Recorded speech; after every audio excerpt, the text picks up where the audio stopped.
Hi everybody, it's Miss Mary here at the St. Francis Library, and I'm here today to tell you all about our awesome new Mid-Kid Maker Kit. This month's theme is all about the power of pollinators. So we've got 4 awesome activities for you all that's going to be based around that theme. Now, before I get into explaining the activities, just to kind of go over it, or to let you know if you're not familiar, what is a pollinator? Now, a pollinator is anything, it would be like an animal, so an insect or a mammal that helps transfer pollen from flower to flower to help them populate and grow. So all of our activities this month are going to be based around that. So first, I'm just going to show you, as usual, we have one of our awesome kind of instruction cards that goes with this month's theme. So we've got our title, we've got all 4 of our activities. We also do have some awesome pollinator trivia, as well as some cool YouTube videos you can all check out on YouTube, as well as some books at the library here that are all about pollinators. So our first 2 activities are pretty simple, but I think you'll like them. Our first activity is going to be some pollinator mazes. So we've got 2 different pollinators here. We've got a bee and we've got a butterfly.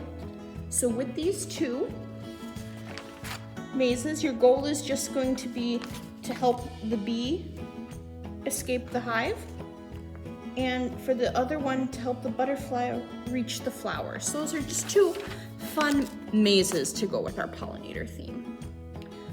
Our second activity is going to be a pollinator word search. So this sheet you're going to have is a word search. So you have some different information about different pollinators, and you'll have to find them in the list. So we've got things like the hummingbird, butterflies, and bees, but we also have different pollinators like beetles, monkeys, and lizards. So there's even some information that goes along with the words we have to find, which will be really cool for this activity.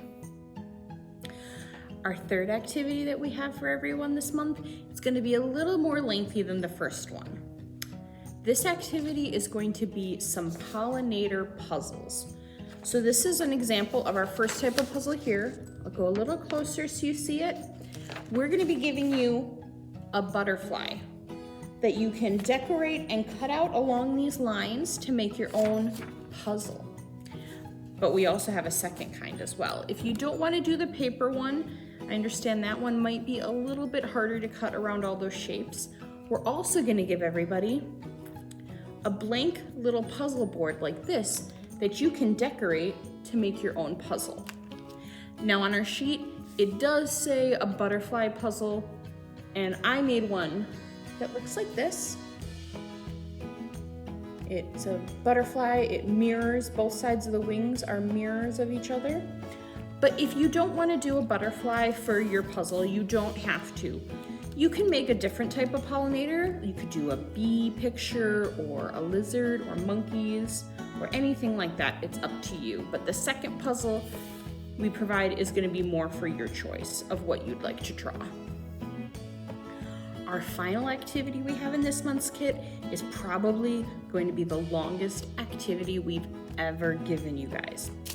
Our last activity is going to be to plant some seeds in your yard. Now, we were given these seeds very generously by the ATC, which is the American Transmission Company, and they gave us some milkweed seeds, which are particularly good for monarch butterflies and for other butterfly pollinators. They are very attracted to these types of seeds. And the second one we were given is some butterfly weed, which is also good for all butterflies. Just that the milkweed that we give you guys is especially good for monarch butterflies. And they also gave us these really cool pollinator planting guide cards. So you can see there's different types of plants on the front and the back. Let's see. There's things like lupine and prairie clover, and it shows you the different types of pollinators that you'll see underneath, like birds, hummingbirds, butterflies. So this is a really cool kind of guide you can keep in your house, and after you plant your pollinator seeds, see if you can see any of the different pollinators going to visit. Or another thing you could do with your card is if you like to take any hikes or walks as a family, you could bring your card and see if you can spot any of these different plants and if you see any of the different pollinators coming to visit them.